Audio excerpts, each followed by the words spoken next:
Watch this video, please keep in mind the Israelite people, the American people, the Palestinian people are not your enemies. It's the elite crust at the top that control and manipulate everything.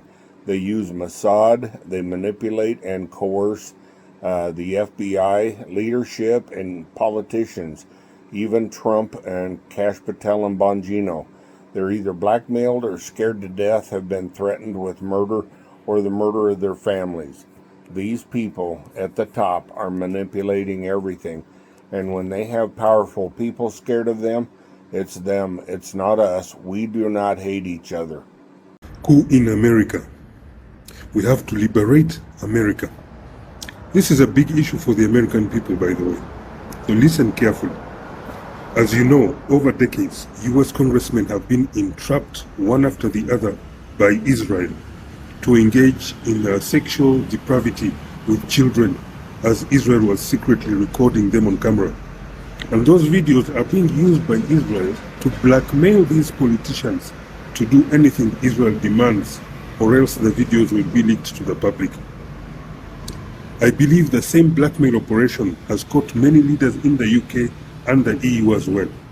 And that's why they all act odd and look soulless when they have to defend Israel's crimes, because they are under duress and can't reveal their plight to anyone. By orchestrating this blackmail operation, Israel conducted what is essentially a coup d'etat against the democracy that US politicians represent. Israeli operatives have thus usurped the American people's sovereignty over their own country by blackmailing these representatives to serve not the interests of the American people, but the interests of a genocidal foreign country first. The politicians are then given their marching orders and talking points by Israeli agents under the Israeli organization called AIPAC. Every congressman or woman has a person they call an AIPAC babysitter who tells that politician whatever Israel wants them to do on any given subject. You could just as well call the babysitter a personal prison guard or a minder, just like in North Korea. One of the most important actions these politicians must take is to always approve US foreign aid to Israel every year without fail. But after the money reaches Israel, part of it is then sent back to America from Israel to be used by AIPAC to buy more US politicians and also fund the election campaigns of the other politicians who are already under Israeli blackmail, so that they continue serving Israel in Congress to vote for more foreign aid to Israel, which the politicians will again receive more kickbacks from. Basically, these politicians are being coerced to engage in a cycle of corruption and money laundering, where they approve funds to Israel while receiving kickbacks from Israel from the same funds that they approve for Israel. These are federal crimes under US law. Now, besides approving money for Israel, they must also defend any action that Israel takes in the Middle East, be it genocide, air attacks on neighboring countries, or forced starvation on Palestinian children. This has been revealed by UK politician Jeremy Corbyn, who refused outright to be part of this scheme. The overthrow of democracy through blackmail should have never been allowed to happen anywhere.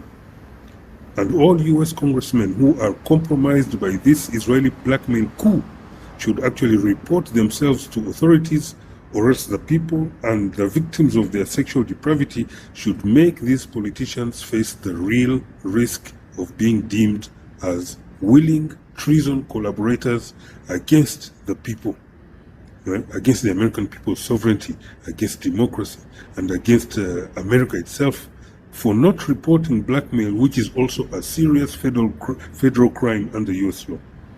Right now, Israel is doing everything so that the Epstein files do not come out. They are most probably the ones using a blackmailed Donald Trump to try and bury the files and videos so that they keep the power of blackmail that they have over America's politicians. Power that they have stolen from the American people who elected these politicians. The American people should not let this brazen coup d'etat against their country continue. This foreign regime in power in America, behind the curtains, is the one engineering the loss of freedoms of the American people, particularly when it comes to criticism of Israel.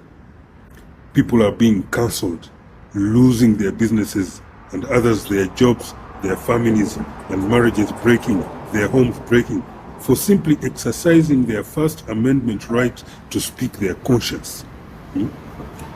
This regime is leading the US down a slope that culminates in not only the end of America as a free country for all its citizens. If nothing is done, it ends with deranged, genocidal Israeli lunatics ruling the world. For me, I'm just like a simple messenger on video main here. My role is to hereby alert the world, anyone who cares to listen, and warn you about this grave danger. Save this video before it gets removed and share it with the American and European people who might not be aware of the full scale and magnitude of this coup against their democracy. Thank you.